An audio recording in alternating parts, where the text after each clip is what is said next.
In today's video, I want to expand a little bit upon the splits that I made and how I introduced a queen into some of them. First, we're watching this waggle dance that I came across the other day, and I've edited it down, but this bee went on this waggle dance for almost a minute, and it just amazes me that they communicate this way and how that works. So this colony, did not make a queen cell, and so I grafted from another colony, and I grafted into 2 cups, and I put both cups in here. And I've taken the other cup out. They didn't draw it out, but this one they filled it to the brim with royal jelly, drew it out. It's a great looking cell. And that's one of the things I just wanted to elaborate on in this video, is that you don't have to have a cell builder and a finisher and all this other stuff. If you're a small scale beekeeper and you've just got a few colonies and you want to try grafting, it's no big deal. You can graft into just a couple cups, 2 or 3 cups if you want, and put them in a colony, and they'll draw them out perfectly fine. There's enough nurse bees to draw out a couple of queen cups. You don't need some 20 frame double stack cell builder to make queens. If you just want a few queens, you can easily just graft into cups. I like to put the cup along the top bar, and that because the heat rises and they kind of like to be in that spot to develop them, and they do just great. So you can always use that technique. On this side, they did make a queen cell, and the queen is hatched, and so I'm just checking to see where they're at.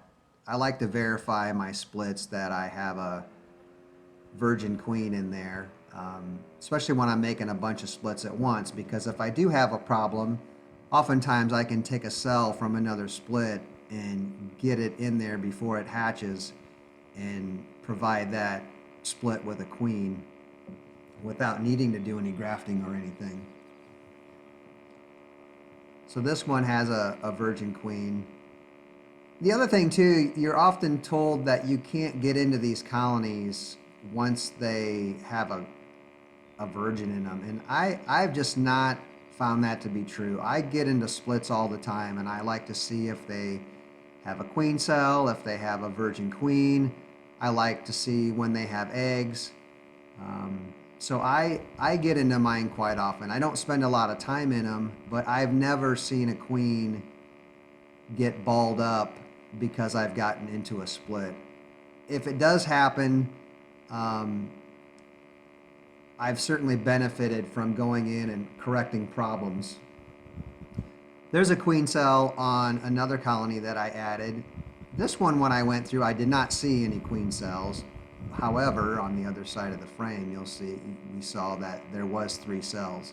So I've removed those 3 cells and actually added those to another colony that I don't think has a queen in it, a virgin queen.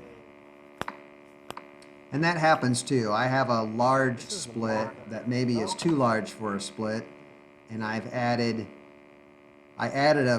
took a queen cell and opened it up and let the virgin into the colony, and I couldn't find her, so just to be sure, I added a couple queen cups. If she's in there, she'll tear them down. If not, they'll hatch out and they'll be on schedule. This one has 2 cells in it, which is just perfect when you just have a couple. And then I try to mark on the frame with an arrow which side they're on, so when I do go to inspect, I can just pull that frame out and I don't have to disturb the colony for very long. Thanks for watching. I'll see you in the next video.